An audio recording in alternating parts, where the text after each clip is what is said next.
আল্লাহু আকবার। তোমাদের মধ্য থেকে যে নিয়াত ভেঙে টাকা নিবে তাকে আমি কোটি কোটি টাকার মালিক বানিয়ে দিব। আরে এখানে দেখি অনেক টাকা, আমি তো বড়লোক হয়ে যাব। আরে 2 প্লেট চামুচা দাও। কয় টাকা হয়েছে? আরে তোমাদের টাকা দেওয়া লাগবে না, তোমাদের জন্য ফ্রি। কি ফ্রি? আসসালামু আলাইকুম রাহমাতুল্লাহ। আসসালামু আলাইকুম রাহমাতুল্লাহ। ইমাম সাহেব, আজকাল নামাজের ভিতর অনেক ওয়াসওয়াসা আসে, কি আমাদের নামাজ কবুল হচ্ছে কি? এরকম নামাজ পড়ার থেকে না পড়াই তো ভালো। এটা যদি গান বাজনা হতো তাহলে সবাই লাইক কমেন্ট করতো, কিন্তু আল্লাহ নামটি দেখার সঙ্গে তোমরা শুনে যাও। আজকে দেখবো আল্লাহকে কে কে ভালোবাসে, তারাই শুধু চ্যানেলটি সাবস্ক্রাইব করে কমেন্টে আল্লাহু আকবার লিখবে। বাচ্চারা, শয়তান তো এটাই চাই যে তোমরা নামাজ না পড়ো। শয়তানের কাজ তো মানুষকে ধ্বংস করা।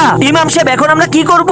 নামাজের আগে বেশি বেশি আউযু বিল্লাহি মিনাশ শাইতানির রাজিম পড়বে, তাহলে নামাজের ভিতর ওয়াসওয়াসা কম আসবে। যদি আবার ওয়াসওয়াসা আসে, একটা কথা মনে রাখবে, ওয়াসওয়াসা তারই আসে যার ঈমান অনেক মজবুত থাকে। যতই তুমি ওয়াসওয়াসা থেকে লড়াই করে নামাজ পড়বে ততই তুমি সওয়াব পাবে।